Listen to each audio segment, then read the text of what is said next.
This is the Future of the Future show. I am your host, Mateo Berbejicio.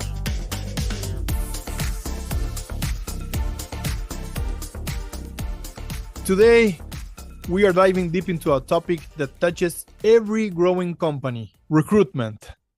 More specifically, how we find, attract, and retain great talent in a world that's constantly shifting.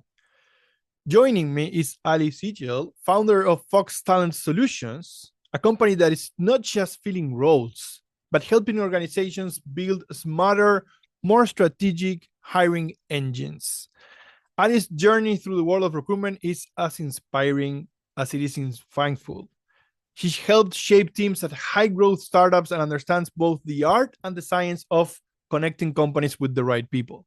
In this episode, we will explore Ali's path into the recruiting world and the pivotal moments that shaped her approach, why she founded Fox Talent Solutions and what gap in the market she saw, how her team blends customized search with internal tooling to empower clients, the trends shaping the future of hiring from AI and automation to cultural shifts in how people view work, and what she sees on the horizon for both recruiters and organizations they support.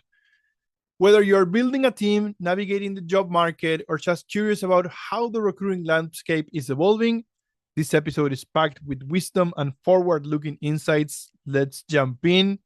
Ali, thank you so much for being here. Thank you. And thank you for that great intro. I'm excited to chat. Very good. Ali, can you share the pivotal moments that led you to pursue a career in recruitment and staffing? Yeah, of course. Thank you again for having me. It's funny, it's kind of like a recruiter joke. No one goes to school for recruiting, you kind of end up in it. I started my career in human resources, and naturally, when you're in the HR world, you are always thinking about and hearing about recruiting and talent. I was in the healthcare space doing both human resources and then helping entry level look at resumes, helping anyone who came into the office to fill out different assessments for the recruiting and application process. And I just fell in love with recruiting. I started with HR and I was doing kind of both HR and recruiting. And I really found that, well, first, you need to do one or the other. It's hard to have your foot in both doors when it comes to recruiting and HR. Um, but I just really fell in love with the idea of helping people find the best job for them. That's how you feed your family. It's how you feel good about what you're putting out into this world, your career. And it was a really good match for me to be involved and help facilitate that process. So that's where it started. And that's where the love of recruiting began. Very good. And fast forward to founding Fox Talent Solutions. What inspired you to establish Fox Talent, and what are some of the specific challenges or gaps in the industry that you are trying to address with your company? Sure. So I founded Foxtown Solutions a little over a year ago. I spent 15 plus years in the corporate world, and I really learned a lot. I worked at very large organizations, and I got to see the really great things about building internal recruiting teams. And I've also partnered with recruiting resources when we outsourced working at a large company. So it was clear to me that there's always a need for outsourcing recruiting, even if you're a large company and you have your own internal resource. And I always enjoyed partnering with outside recruiting help, even as I worked as an internal recruiter in the corporate world. I was working for a large organization and I was part of the layoffs. The company had doubled in size during COVID because hiring was hot. And then they laid off, we stopped recruiting and they laid off pretty much half of the talent acquisition team. And it was a point in my career where I decided that I still love recruiting. I don't want to give up on that piece of my career, but I wanted to be able to do it my own way and to be able to impact businesses with all the tools that I learned in the corporate world and be an outsourced recruiting firm, but really work like we're an internal recruiting team, not just filling positions to fill, but to be able to help with the expertise that I have in the talent acquisition space to be able to help all businesses either build recruiting internal recruiting teams or help them find talent. So this was my way to do it my own way. And here we are. Year later, business is good and learning something new every day. Very good. And I love the dual approach that you have, right? You're not only finding the talent, but you're also helping your clients build a recruiting team, build a recruiting process, and have the right tools, right? How do you think this approach differentiates your services from traditional recruiting agencies? Yeah, I think there's a lot of great firms out there. I think that the biggest thing is that we're not filling positions to fill. The relationship is really important. I think in order to fill a role, you have to understand the business and you have to have those conversations and ask those hard questions to really understand exactly what the culture is for that company, what they have in terms of talent, what they don't have in terms of talent, what does their onboarding process look like, how are we going to help facilitate metrics in our process. We're very driven by time to fill, turnover. We're not just placing someone and then leaving. We're following them throughout to make sure that they're staying and that was a good hire and a good fit. And that really starts from really understanding the business and what they need.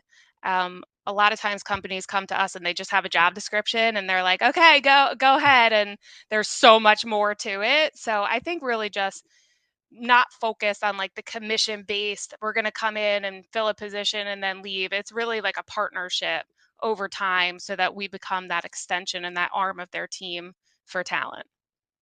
So you said very something very important, which is finding a fit, right? Finding someone. It goes both ways, right? Your client and then the person that you're recruiting. How do you go about that? How much time do you spend with your clients to understand their culture? And then once you get that, make sure that your candidate is going to fit that culture. How does it work? Yes, it's so important not only to make sure that the business is happy with the hire, but also that the hire it's a good match for them as well. It's equally as important because whatever business line you're in, whoever we talk to is we're representing ourselves as part of your business. So we're representing what you sell, what you do. We are that company for you Right. when we're out there talking to people. So it's really important that anyone going through the process has a good experience. When it comes to understanding the fit, it's really asking the right questions in terms of what's the culture of the company, how do you know someone's successful, who's come in and left and why didn't that work, who's come in and worked their way up and why did that work, what type of qualities did that person have to make them successful and grow within your organization. It's really making sure you're asking the right questions and then tailoring the questions that you ask the candidates based on what you've learned from the business. So we do a lot of like behavioral interview questions. There's always that functional fit. Um, the basic qualifications that Right. somebody needs to have in order to fit that job. And there's some jobs where it's flexible and some jobs where it's not. Like, for example, a doctor, you have to have that Right. licensure and that education in order to do that job. But a lot of jobs, especially in the corporate world, which is a lot of where we focus, maybe there's a minimum of years of experience or education, but it's really looking at, do you have the tools to do this job, the functional piece of it? And then do you have the behavioral skills, the whatever it is, the intelligence or whatever it might be for the specific role and the culture of that company. So the culture, there's things you can teach and things that you can't. So you're really teasing out the culture piece to make sure that they're going to be a good match for the role that's open and for the company that they're coming into. Got it. What are some of the trends you see in recruiting and staffing in the industry? Well, it's changed so much, especially since COVID. A lot of times, like the companies that I work with, it's walking through them being flexible about what Mm. they see on a resume. That's why we do so much of the vetting up front so that it's a beautiful little package once it comes to the candidate or sorry, the client. But people have moved around a lot in the last couple of years, and I think that used to be kind of like a negative when people are looking at resumes, but there's always a story behind it, and usually it's not a bad one. So really making sure that we suss out, like, okay, what did you do there? Were you able to produce or show outcomes at the company, and then you left and went somewhere else? I've known a lot. I've seen a lot of resume gaps or movements, especially since COVID, which I think is always really important to make sure that you can explain when you're talking to clients. Obviously, AI has been a big impact on the recruiting world. And people are shifting in terms of what they want to do. This is the first time in my career where I've talked to people and they're trying to find a way to represent themselves for roles that they might not exactly have experience in, which I think is really cool because everyone can always reinvent themselves as long as they have the skills to learn if it's the right role for them. So I've definitely seen a shift in that. And then there's a lot of job seekers on the market. There's been layoffs. The economy has been volatile. So um, there's been a lot of changes, but I am seeing companies be more open in terms of what it is that they're looking for, as long as you can ask them the right questions and they can be flexible with that. Yeah, it feels like we're going through such an important revolution, the AI revolution and tech revolution and everything, that we are kind of all figuring out what we are doing, what we're going to do, and how, right? And it's very interesting what you said about career shifting. Do you see like common trends, like people trying to get into technology or out of technology or retail or whatever? Do you see any bigger trends, or it's all over the place? It's kind of all over the place. However, definitely a shift to technology. And I don't know if it's because of the space that I come from, like the healthcare world, and then I spent like a little time at a tech company, but I talk to people who are interested in the tech and maybe they spent a lot of time in like a corporate role and they have the core skills to, bring on new technologies, start things from the ground up, build teams. They have those skills but haven't necessarily worked in the tech world.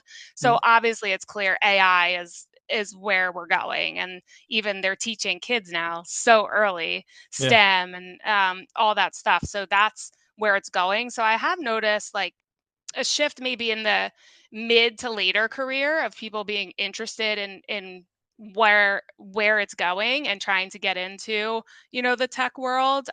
It's exciting, and I think there's a lot of people that don't necessarily have the maybe like a technology background but have the skills to help implement, help startups build teams, and maybe that like corporate piece. yep, um so that's kind of what I've been seeing a little bit on my end. But the AI, it's we're all navigating it, right? Like it's crazy what it can do and it's new, but it's not scary. I think it's awesome. Like the way it's been able to revolutionize the work to make things easier and smoother so that you can use your brain on other things that really require that like attention. It's really leveling up, which I think is awesome. yeah, yeah. It's bringing exponential productivity, and as long as you are clear on what you're dreaming, it's easier now to turn your dreams into reality. It really is. It's Um, so much easier. yeah. Ali, what are some of the challenges that internal HR departments are facing today in terms of recruiting and staffing, and how are these challenges impacting companies' growth and employee satisfaction? Sure, yeah. There's a lot of challenges when it comes to recruiting. A lot of times when companies come to me, I deal a lot with businesses that don't have internal HR recruiting teams, or maybe they have one person that kind of does it all, which is really not feasible.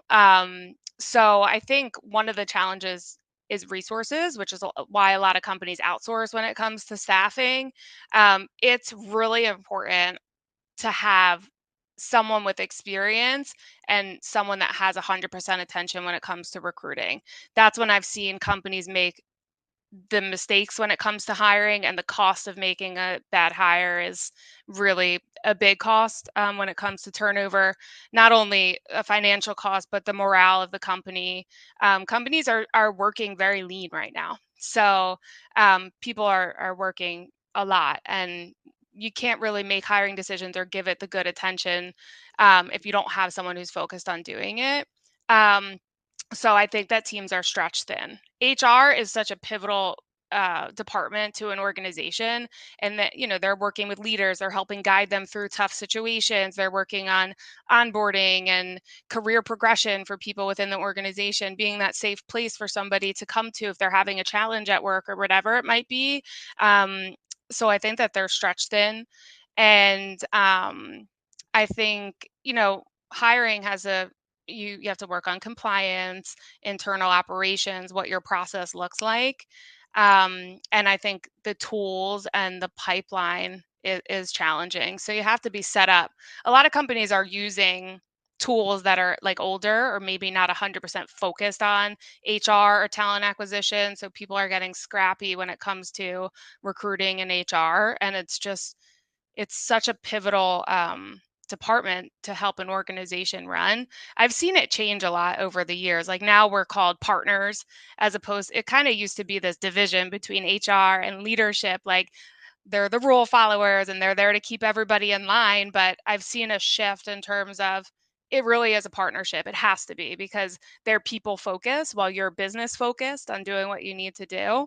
Um, so, again, I think it's like the lack of bandwidth. But then when companies are growing, or scaling, HR and recruiting is super important. So I've held roles where I've been like both an HR generalist and a recruiter all in one, and it was just so hard to focus. You're at the table and you're involved in good conversations, but you can't do both. You have to have a focus, one on recruiting and one on HR, in my opinion. So you have a lot of experience being both sides of the spectrum, being an internal HR person and then being an outsourced recruiter. Many companies are now, making it more normal to turn to external partners for the staffing needs. What advantages do you see and you experience in your career to outsource recruiters or staffing partners for organizations struggling with talent acquisition? Yeah, I think just being in the corporate world and working internally for so long, I understand how businesses work from the inside. I've actually, until I started Fox Talent Solutions, I've never worked at a staffing agency or an external firm. So I don't even really know how to think like that when it comes to recruiting and strategy. I only know how to build relationships, how to build talent acquisition plans, how to run talent acquisition teams. So that's the only vision I have for Fox Talent Solutions, and why I know it will continue to be successful, because we really are an internal recruiting team, but you've outsourced this. Like we operate that way, and it's really like the relationship building. Our focus is not on the commission, it's on how can we help solve your problem when it comes to talent acquisition, so that we can give you the tools to do it on your own eventually, or you keep using us and we're just an extension of your team. Um, Working in the corporate world and recruiting, you learn a lot. You're doing way more than just filling roles. You're helping workforce plan. You're a part of the conversations with HR on what does career progression look like, building job descriptions and things like that. So um, once you start having talent conversations with leaders, you learn so much about what they're currently doing and how you can help them get to that next level with your expertise in talent acquisition. We talked a little bit about AI, right? What I would like to know is how do you use it on a daily basis, right? What are you implementing that is making your life easier? Yeah, it's really made my life so much easier when it comes to um, communicating. It really helps me make good decisions, because it's tracking what I do on a daily basis, so that I can make decisions quick. I use tools for recording my meetings. and my conversations with candidates, um, it's so important to be present and be able to listen to what people are saying, especially when it comes to recruiting and making sure that they're going to be a good fit for an organization. At the end of the day, you never really know, right? But you're trying to Yep. make an educated decision based on all the tools that you're using, and being able to be present by using tools that, summarize my meeting so that I'm not typing or drawing everything that sounds good and then going back and trying to look at my notes to make sense of it. Like, to be Yeah. able to record a meeting and then have it beautifully summarized within 2 seconds is unreal, especially in the recruiter world, because there's so much administration to the job Yeah. itself, just making sure you're getting all the notes and everything in there. The other thing that I love is how it takes my notes and puts it into like a beautiful summary to the businesses when you're sending over candidate submissions, which is really cool. And then there's tools too, like our applicant tracking systems. You can go in and really just talk into the computer and let it know, like, I'm looking for X, Y, and Z with this type of experience, and then it gives you a good list. I mean, it's not perfect, but at least you're not starting from scratch and wasting time. Um, because you have to be able to move quick, especially in Yep. recruiting, like, Yep. and especially in this day and age now where really good talent is getting picked up fast. So you got to be able to move as quick as possible. And my standards are high. So if I'm going to send a candidate over to somebody, they're going to be the best. I'm going to be like pretty sure that they're going to want to talk to that person, but I have to be able to do it quick because they could be interviewing elsewhere, and they can come off the market fast. So it's just been able to help me move swifter and faster, which is really cool. It's not perfect. You got to review it and make sure it still like sounds like you, but it learns over time, which is really awesome. It is. It is. It's amazing. Yeah.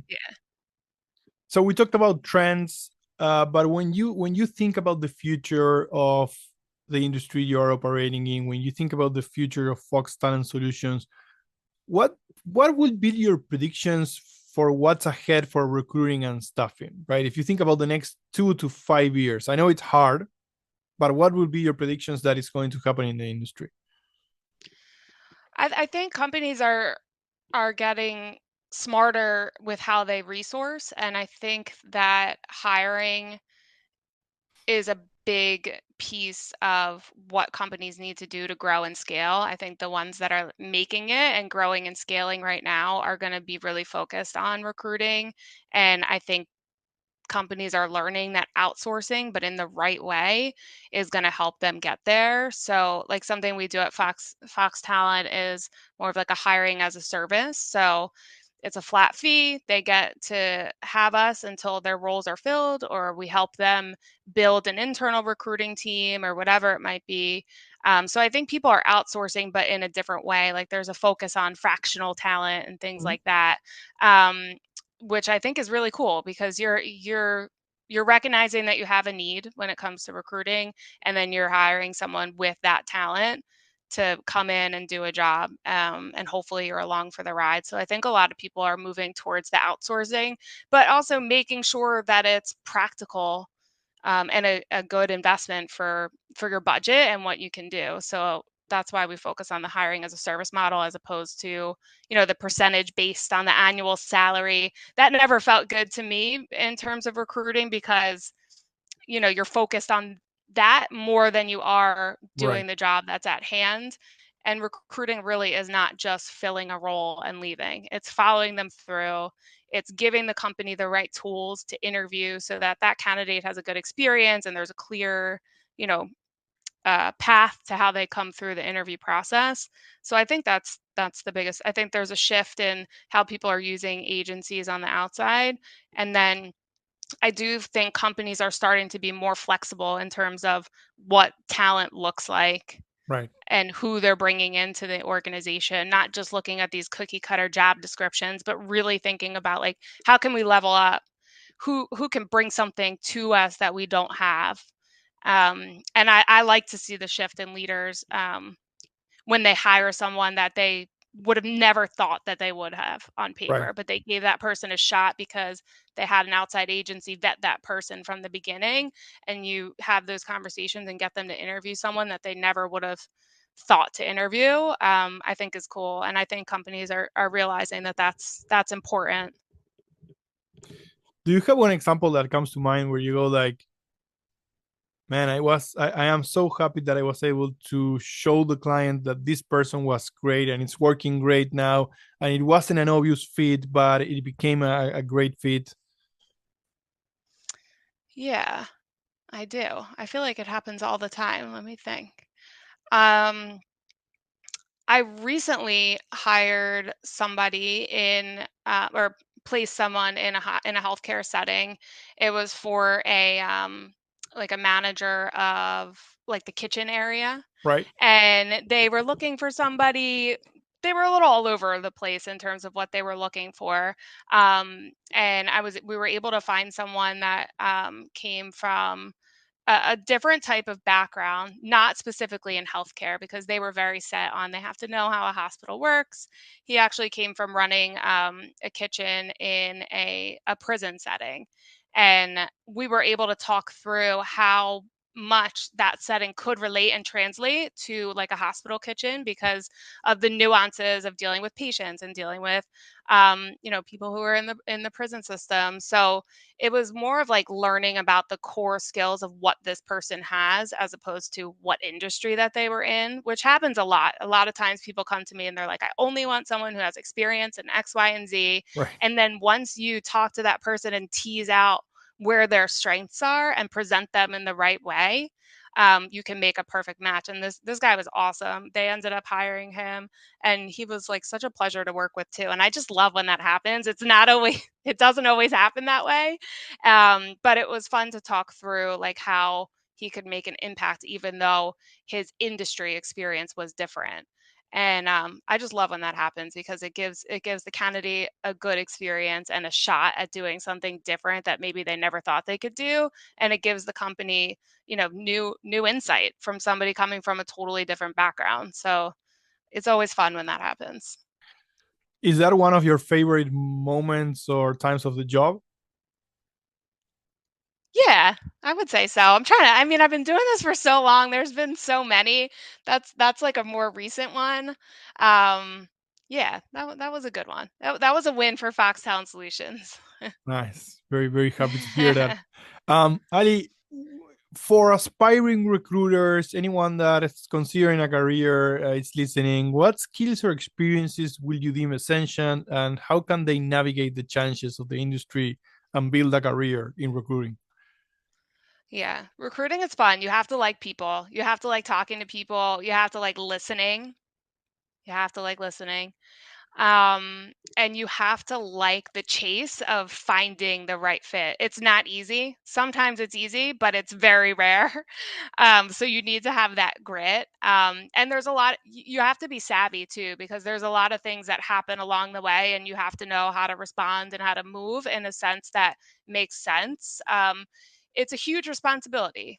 You're offering people jobs. That's how they feed their family. That's it, they're leaving roles that they've been in to come somewhere else. It's a very big responsibility. So you have to enjoy the highs and the lows because especially when it comes to recruiting, you have to be a good communicator because people are disappointed when they don't get a role. So you have to know how to navigate having tough conversations, and do it in a way that is respectful to them and to let them know, um, whatever it might be. The candidate experience is really important. So you have to make sure you can like balance both a candidate experience and stakeholder management as well. Right. So I think like the communication, you got to have like the emotional intelligence to deal with the highs and the lows of working with, VPs, owners of companies, and then candidates for roles that you're recruiting for. So, there's some sales skills that come in there. Um, but you can really have a nice career and feel really good about what you do. Like my background, I went to school for psychology, and once I started learning about counseling and psychology, I decided it just that didn't feel right to me, but I wanted to figure out like how can I help people in a different way. And recruiting is it because you get them at their most vulnerable time when they're trying to figure out what's next for them, and it's scary. So you can really have a big impact, and being able to be like a partner to leaders that have really challenging jobs, and for them to know that like they have you so that they don't have to worry about it. You're there grinding, trying to find them someone good. It's really fun to like build those connections. So I love recruiting. It's not easy, but if you like people and you like working hard, I would say go for it. Beautiful. That's great advice. If you're listening, go back, replay that section because there's a lot of valuable advice for you right there. Ali, one final and very random question. What do you do when you are not working? What do I do when I'm not working? I have three young kids. They're 6, 4, and 1. Um, they're I know you're laughing. I know it's a lot. They're amazing. I have to be so specific about my time because once they're home, that's it. They are my attention. So yeah, for fun, I play with them. Watching them grow is and forever will be the best experience of my life. I like to cook. I like to run just to get my mind free of everything that's on my plate. So yeah, these kids they keep me young. Oh, I hear what you're saying. Mine are 9 and 7, and so I'm a little bit farther away from that intense era that you are in.